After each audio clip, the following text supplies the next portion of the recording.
right, you're welcome back to the show. Many thanks for staying with us. I want to take you to Parliament where the vetting is ongoing. Okraku Mantey is being vetted now. Let's listen in. The infrastructure problem, the funding problem, and then the final one, which is always disturbing the creative people when they get old, is the pension. And so all these things will be solved if we go by this document. We are going to have the right pegs in the right holes. Thank you, Honorable Chair. So you believe it will cover all the challenges that have bedeviled the industry for some time. Let me go to the second question. The President recently inaugurated a 15-member committee to oversee the organization of the Beyond the Return. It's co-chaired by your boss, Honorable Awal, and the Finance Minister. Is the Beyond the Return program going to be an Accra event like we saw in the Year of Return? We've been talking about promoting domestic tourism. Most of our tourist sites are underdeveloped. The World Bank gave us 40 million to develop some of the sites. What do you think we must leverage on with this Beyond the Return program that you've spoken about, that is a 10-year program, to develop all our domestic sites to bring tourism to number one as the number one foreign exchange earner for this country? Thank you. Thank you, Honorable Chair. If we get most of our roads fixed, and then we create more tourist sites. I'm saying creating more tourist sites because we see a lot of opportunities that we've not taken advantage of at the moment. The home of ex-President Rawlings, the home of Dr. Kwame Nkrumah, all of these venues qualify to be tourist sites. Casa Precon, Company Limited, Club Via, Accra Brewery Limited, all of them qualify to be tourist sites, depending on how ready we are to sell our story. And so domestic tourism would boom. In my last meeting with Edum Hine in Kumasi, he mentioned that nightlife in Kumasi was almost dead.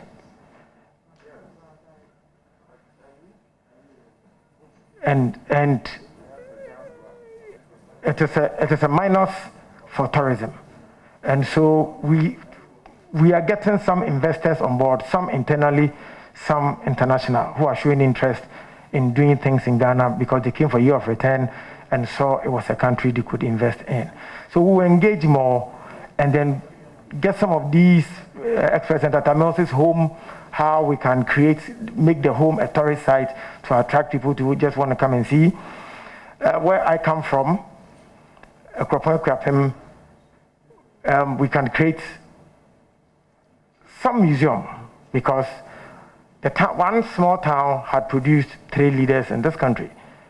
And so we have President Akufo-Addo's father, we have General Akufu, and then President Akufo-Addo.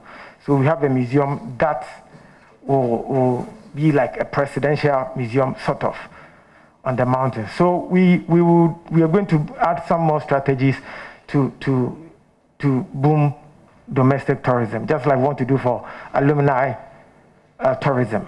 A weekend, everybody should go back to your old school from Friday to Sunday. It will boom fuel, it will boom data, it will boom hotel, drinks for the whole weekend.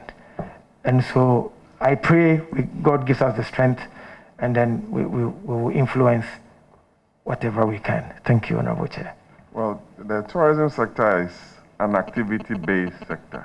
You must generate a lot of events to be able to generate the kind of boom you are talking about. I know Edumhine has a jazz club at the cultural center, which is not being patronized. Kwame Eugene is from my constituency, Fadama, Kankwe Central. And Baba, 3 music CEO, 3 media, is also from there. I want to build a music studio in my area. How much does it cost to build one?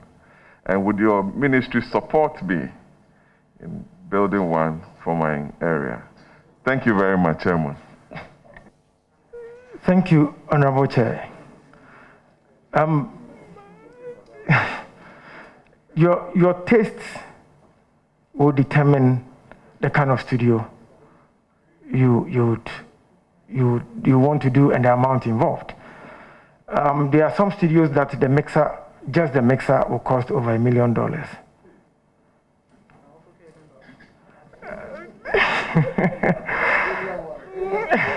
So it is subjective. So yeah, just the mixer. And then the mini ones, domestic ones. I'm talking about Okraku Central, Abeka La Paz, Tesano. I'm not talking about Jay-Z and the likes. I'm talking about building people in my area, Fadama, okay. Abeka. Okay. Even if you want a studio that will cost you 100,000, you can get it. 100,000 Ghana cedis cry if you want a studio, because it's just a PC, 2 speakers. They call it a studio. But if you want the one that will give you the sounds that some of our top performers used to produce and timeless sounds, it takes more. And so I think I will engage you later on, and then I take advice from Honorable Tete.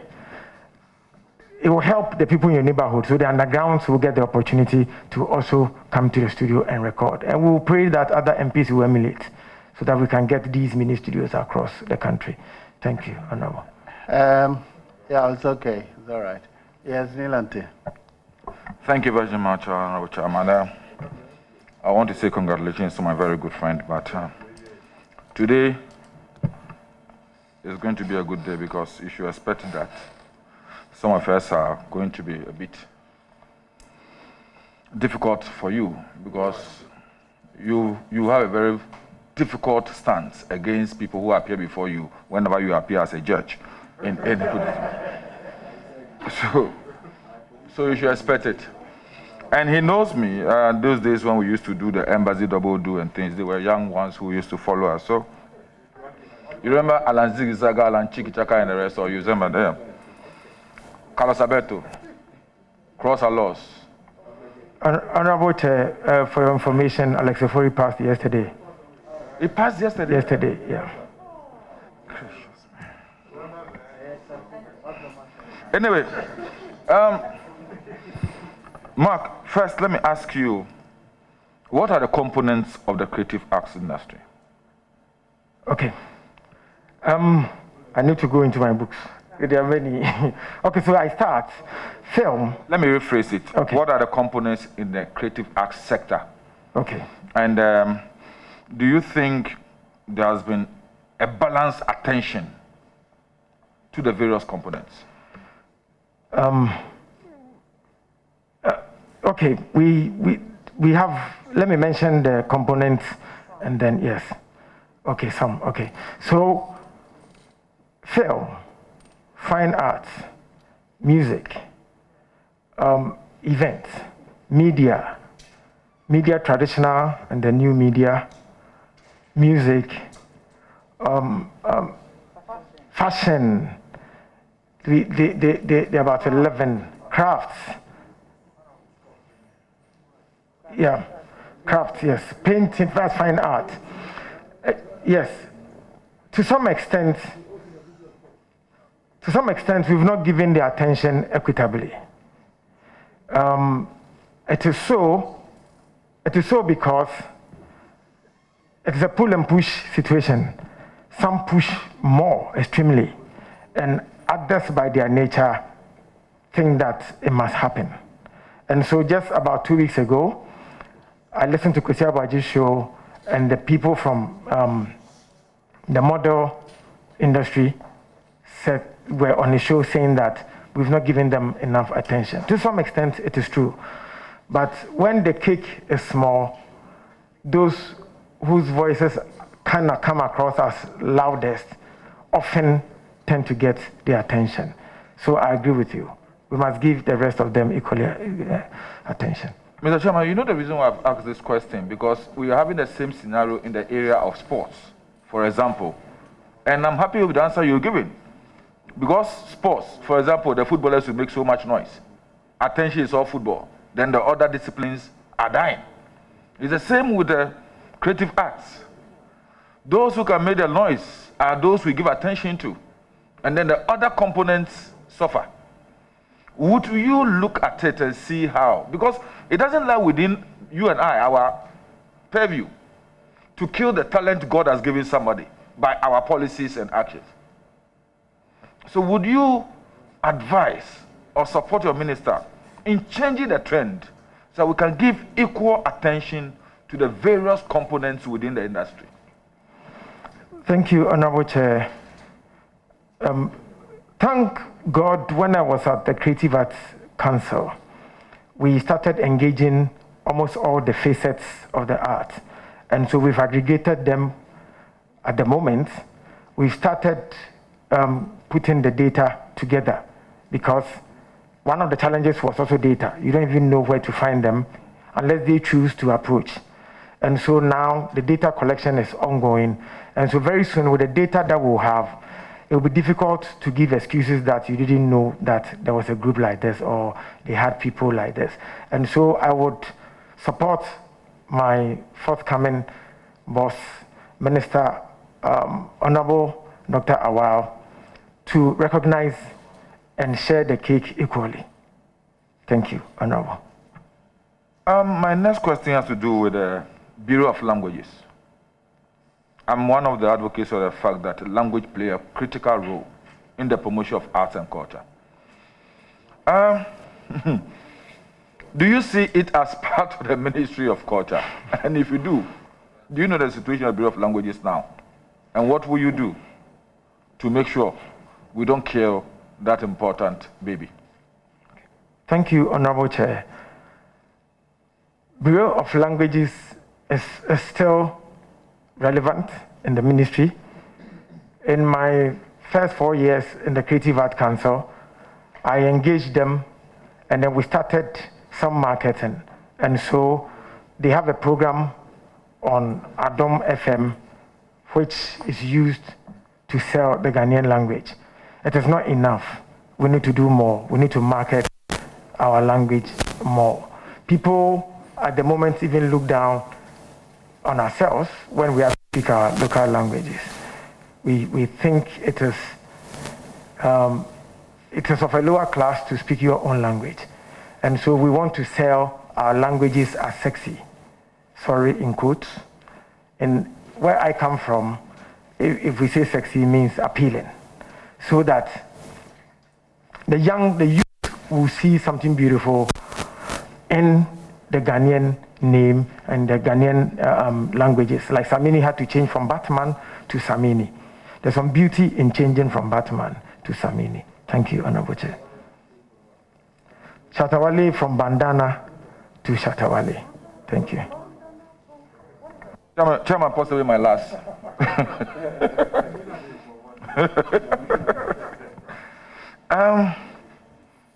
During my days, arts and culture was compulsory on our timetable in school.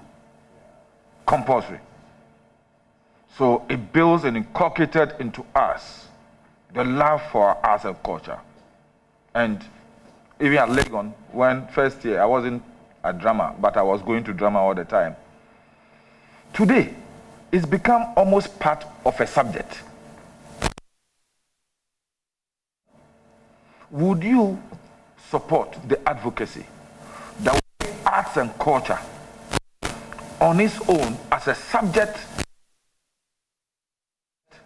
so that our children will become imbibed in our own arts and culture, so that we reduce the influence of these foreign cultures? The one I don't want to see are the young ones who dress up and put their trousers down and have their panties showing. Yes. It's in our days, you dare not dress that way in front of any elder. Please. Oh, that was not my days, please. It's Sosu's days. It's the JHS SSS days. Not the O-level days. No. It's a serious thing for me. Do you think we have to make arts and culture an examinable subject, a compulsory subject on our educational curriculum, so that as you grow, it doesn't matter where you are, you learn one aspect of our culture and tradition as possible? Thank you, Honorable Chair. Your suggestion or question will touch on the broadcast law as well as our commitment to change the narratives. It took just one man to change the way the young people dress. And that is why I heard somebody undertone, someone said Otofista. And it was because for that particular season, we watched football and Otofista was the only one we saw. And so by the time we were through with that particular tournament, our youth started dressing like that. That's the power of television. And so we must have interest as statesmen, how and what we show on our television. Because even if one man, Otofista, can't change the whole country, then if we begin to get 10 or 20 of Otofista, can we imagine? That talking about that, it's very interesting. I'm not very much of a television person. I hardly watch apart from news. But anytime I go home from work, what I see is something that is not familiar to me. It's not Ghanaian. Even though they are purporting to go show it in Ghanaian languages. Kunkumbaja or that. There's a new ones. I find it very offensive. So I go straight to stay in my bedroom. I don't want to have anything to do with those things. But you have your media commission, you have your ministry, and it is growing. It's not limited to just one station. It appears to be the order of the day.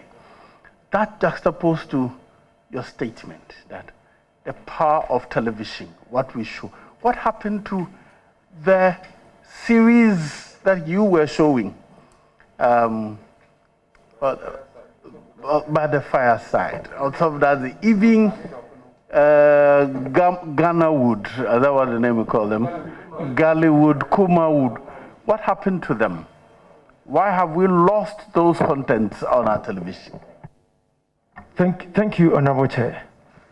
I remember a few months ago, or weeks, when Dr. Awal, Honorable, came here, he mentioned that he was going to set up a studio that was going to take care of our film and the music industry.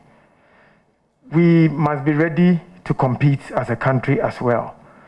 Because even if they do not, the youth or the people in Ghana do not consume via television, they will consume via phone because of social media or online activities.